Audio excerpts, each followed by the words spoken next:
जी बेटा, जब हम ह्यूमन फिजियोलॉजी में न्यूरल कंट्रोल और कोऑर्डिनेशन का चैप्टर करेंगे ना, तब उसमें एक टॉपिक करेंगे कि कैसे जो इन्फॉर्मेशन होती है, इन्फॉर्मेशन का मतलब जब मैं चल रही हूँ तो मैंने रास्ते में देखा कि एक पिट है, पानी भरा हुआ है और मेरे ब्रेन ने मुझे डाइवर्ट किया कि इस रास्ते को चेंज कर लो।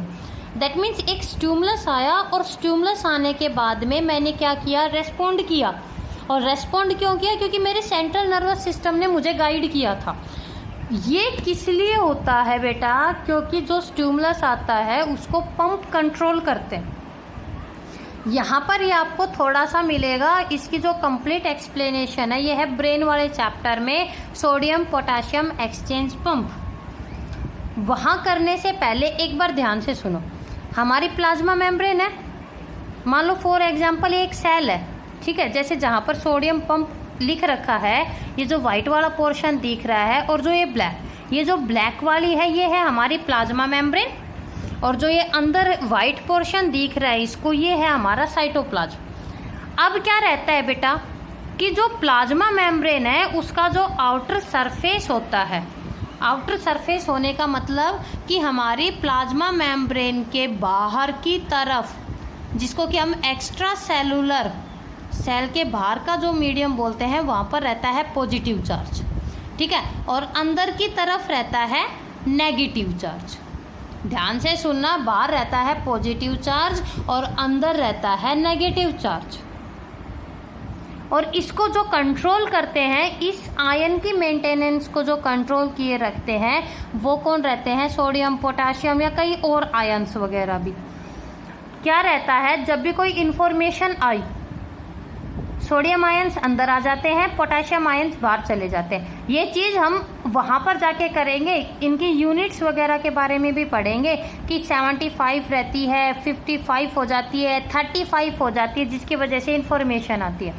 इंफॉर्मेशन आई, पॉजिटिव चार्ज हो गया अंदर ज़्यादा और नेगेटिव हो गया बाहर। भाई इंफॉर्मेशन आ गई, काम हो गया, लेकिन अब उस चीज़ को वापस से मेंटेन होना है, तो यानी कि पॉजिटिव चार्ज। अब अगली में इंफॉर्मेशन सिर्फ कब आ सकती है? जब प्लाज्मा मेम्ब्रेन के बाहर पॉजिटिव चार्ज रहे और अंदर की तरफ रहे नेगेटिव चार्ज। और ये काम होता है इस सोडियम पोटेशियम पंप की वजह से। कैसे बेटा? एटीपी एज एंजाइम होता है, वो 3 सोडियम आयंस को उठाएगा और बाहर निकालेगा, मतलब साइटोप्लाज्म में से बाहर, और उसके बदले में 2 पोटेशियम आयन को अंदर की तरफ लेके आएगा। और ये काम तब तक चलता रहेगा जो कि एक नॉर्मल प्लाज्मा मेम्ब्रेन की कंसंट्रेशन ग्रेडियंट होता है वहाँ तक ना पहुँच जाए। इसका मतलब क्या हुआ कि प्लाज्मा मेम्ब्रेन पे जो आयंस का एक्चुअल कंसंट्रेशन ग्रेडियंट होती है वो मेंटेन तो हुई, लेकिन उसको मेंटेन करने वाली कौन थी? एटीपीएज एंजाइम की। उसने एटीपी, ये एंजाइम क्या करता है बेटा? एटीपी को हाइड्रोलाइज करेगा। हाइड्रोलाइज करने का मतलब उसको तोड़ेगा, फॉस्फोरस निकलेगा, कन्फर्मेशनल चेंज होंगे। कन्फर्मेशनल चेंज का मतलब है सोडियम पोटेशियम पंप खुलेंगे, चैनल नहीं खुलेंगे। चैनल का मतलब है कि सिर्फ सोडियम निकलेगा या पोटेशियम, और पंप ओपन होने का मतलब है सोडियम पोटेशियम दोनों के चैनल्स ओपन हो गए, सोडियम बाहर निकलेगा म्यूचुअली और पोटेशियम क्या करेगा बेटा? अंदर की तरफ आएगा। किस लिए? क्योंकि प्लाज्मा मेम्ब्रेन पे हमेशा ही बाहर की तरफ पॉजिटिव चार्ज रहता है और अंदर की तरफ रहता है नेगेटिव चार्ज। और ये बाहर पॉजिटिव चार्ज मेंटेन करना और अंदर नेगेटिव चार्ज मेंटेन करना, इसी को हम बोलते हैं रेस्टिंग पोटेंशियल। साइनेप्स का नाम 10th क्लास में पढ़ा होगा, रेस्टिंग पोटेंशियल का नाम पढ़ा होगा। रेस्टिंग पोटेंशियल को मेंटेन करने के लिए ज़रूरी है, क्योंकि जब तक ये चीज़ मेंटेन नहीं रहेगी तब तक अगली इंफॉर्मेशन रिसीव ही नहीं होगी।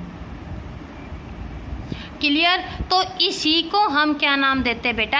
एक्टिव ट्रांसपोर्ट के नाम से जानते हैं। जिस तरह सोडियम पोटेशियम पंप होते हैं, इसी तरह प्लाज्मा मेम्ब्रेन पे बहुत सारे पंप रहते हैं। जैसे हमारी जो आरबीसी या जो मसल्स रहती हैं उनके ऊपर जो पंप रहते हैं वो क्या नाम उसका? Calcium potassium pump, chlorine pump, potassium hydrogen exchange pump, जो कि आपको कहाँ पर देखने को मिलता है? गार्ड सेल्स के अंदर, स्टोमेटा। क्या रहता है बेटा, जब हम इस एक्टिव ट्रांसपोर्ट की बात करते हैं, ये क्या करता है, न्यूट्रिएंट्स वगैरह को इंटेस्टाइन से एब्जॉर्ब करवाने में, ठीक है। जब यूरिन की फॉर्मेशन होती है तो कई सारे यूजफुल जो मटेरियल्स रहते हैं वो ट्रांसपोर्ट हो जाते हैं यूरिन के साथ, उनको वापस से रीअब्जॉर्ब करवाने में, न्यूट्रिएंट सेल्स वगैरह से लाने में, मेम्ब्रेन के पोटेंशियल को मेंटेन करने में, नर्व सेल के अंदर उस रेस्टिंग पोटेंशियल को मेंटेन करने में, वाटर और आयन के बैलेंस के लिए, सोल्ट ग्लैंड के एक्सक्रीशन के लिए। क्यों, क्या नाम लिया मैंने, सोल्ट ग्लैंड के एक्सक्रीशन में, क्योंकि सी गर्ल्स और पेंगुइन्स का नाम हम जानते हैं। सी गर्ल्स और पेंगुइन्स की जब बात करेंगे वो सी वाटर को ड्रिंक करती है और एक्सेस जो सोल्ट रहेगा उनकी नेजल ग्लैंड के थ्रू निकलता है। अब जो ये पेंगुइन्स वगैरह की जो नेजल ग्लैंड्स रहती है, नेजल नोज के पास जो सोल्ट ग्लैंड्स रहती है वहां पर रहता है सोडियम पोटेशियम पंप। अब सोडियम आयंस बाहर निकलेंगे, क्लोराइड आयंस भी बाहर निकलेंगे, ठीक है। और जो नेजल सीक्रेशन रहता है बेटा, इसी की वजह से उनकी बॉडी के अंदर सॉल्ट की जो कंसंट्रेशन है वो मेंटेन रहती है। लेकिन ये काम जितना भी चलता है, it is against the concentration gradient. पानी ऊपर से नीचे आ सकता है, लेकिन नीचे से ऊपर भेजने के लिए हमें एनर्जी चाहिए, और वो एनर्जी चाहिए एटीपी की फॉर्म में, इसलिए हम इसको बोलते हैं एक्टिव ट्रांसपोर्ट। प्लाज्मा मेम्ब्रेन का जो तीसरा ट्रांसपोर्ट होता है उसको हम बोलते हैं बल्क। ग्रुप में जाना, पूरे के पूरे पार्टिकल का मूव कर जाना। अब जो ये बल्क ट्रांसपोर्ट होता है, या तो प्लाज्मा मेम्ब्रेन में क्या रहता है बेटा, कोई लिक्विड पार्टिकल एंटर करता है या सॉलिड। तो इसके दो मेथड है। अगर लिक्विड पार्टिकल जा रहा है, फ्लूइड पार्टिकल जा रहा है, तो उसको हम बोलते हैं पिनोसाइटोसिस। लेकिन अगर सॉलिड पार्टिकल मूव करता है प्लाज्मा मेम्ब्रेन में, उसको हम नाम देते हैं फैगोसाइटोसिस। क्लियर। तो बेटा देखो, किसी भी लिक्विड पार्टिकल का जाना उसको बोलते हैं, सेल के अंदर जब जाएगा एंडोसाइटोसिस जा रहा है। कोई भी ट्रांसपोर्ट, कोई भी सब्सटेंस जब सेल के अंदर गया एंडो, लेकिन जब वो बाहर निकलता है तो उसको हम क्या नाम देते हैं, एक्सोसाइटोसिस के नाम से जानते हैं। तो सबसे पहले बात आई पिनोसाइटोसिस या potocytosis, that means cell drinking movement of bulk transport. पूरा का पूरा बल्क ट्रांसपोर्ट होता है फ्लूइड मैटर का, उसी को हम बोलते हैं बेटा पिनोसाइटोसिस या फिर सेल ड्रिंकिंग।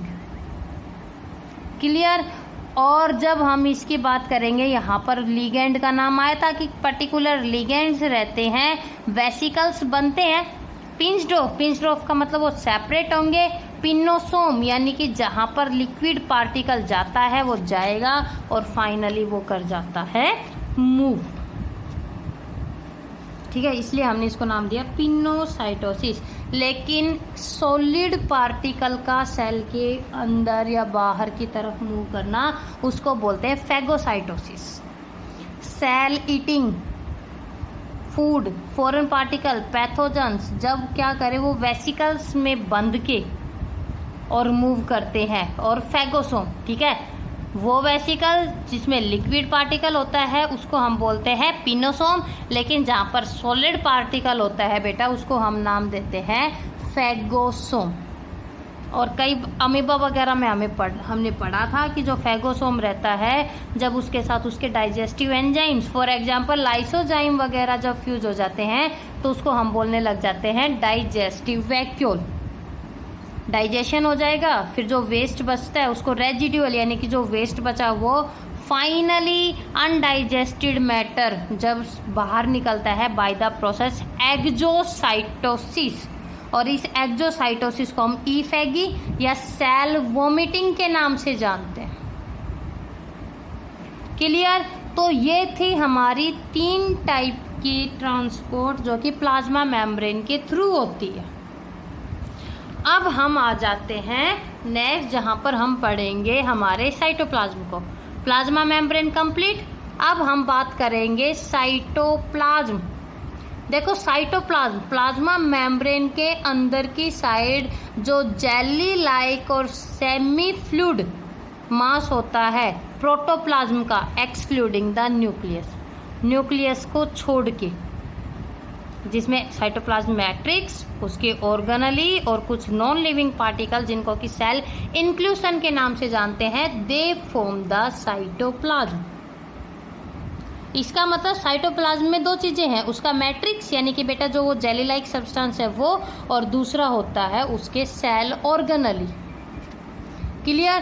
तो जब हम बात करेंगे साइटोप्लाज्मिक मैट्रिक्स यानी कि साइटोसोल का, साइटोप्लाज्म में जो क्लियर फ्लूइड, जो ट्रांसपेरेंट फ्लूइड होता है वो दो फॉर्म में है, सोल और जेल, और इनको हम नाम देते हैं प्लाज्मा सोल और प्लाज्मा जेल।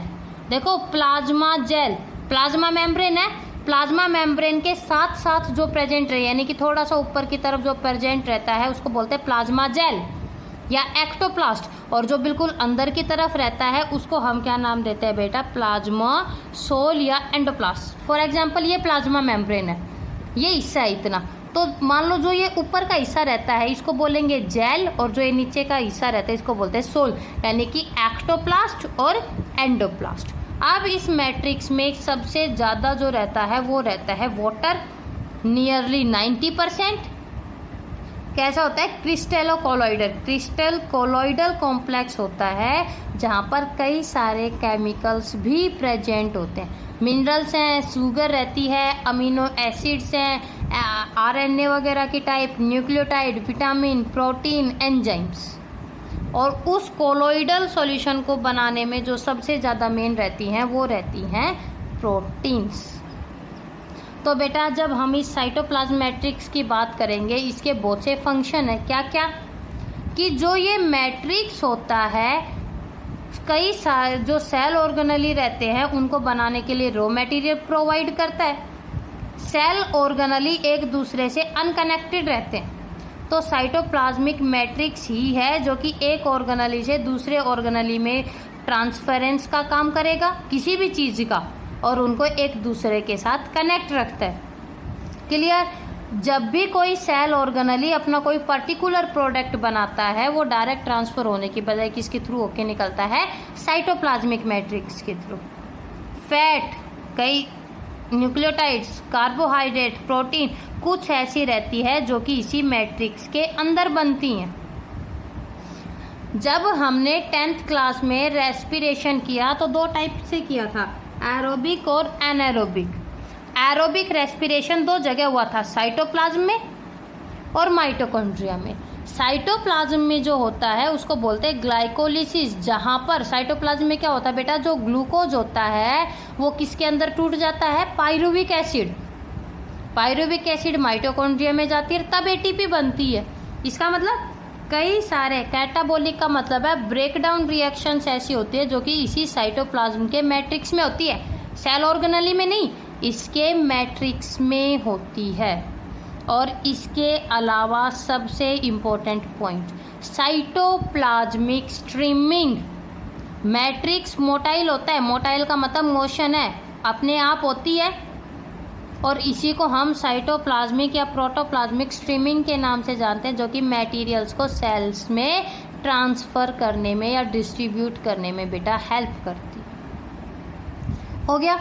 दूसरी चीज़ जो साइटोप्लाज्म के पास रहती है वो रहते हैं उसके ऑर्गन्स। हमारी बॉडी है, बॉडी में उसके क्या रहते हैं, ऑर्गन्स। तो सिमिलर वे में सब सेलुलर स्ट्रक्चर, सेल के ही बने हुए कुछ स्ट्रक्चर्स रहते हैं जिनकी अपनी खुद की मॉर्फोलॉजी यानी कि शेप होती है, खुद का अपना एक सेपरेट केमिकल कॉन्स्टिट्यूशन, उनके अपने कुछ केमिकल्स और पर्टिकुलर फंक्शन। माइटोकॉन्ड्रिया एटीपी को बनाता है, प्रोटीन को नहीं।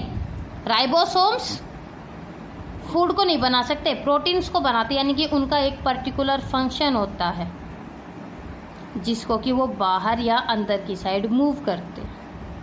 तो अब हम नेक्स्ट जो बात करने जाएंगे वो करेंगे 1 बाय 1 जितने भी सेल ऑर्गेनेलीज रहते हैं वो, और उन सेल ऑर्गेनेलीज का क्या कुछ फंक्शन होता है। क्लियर?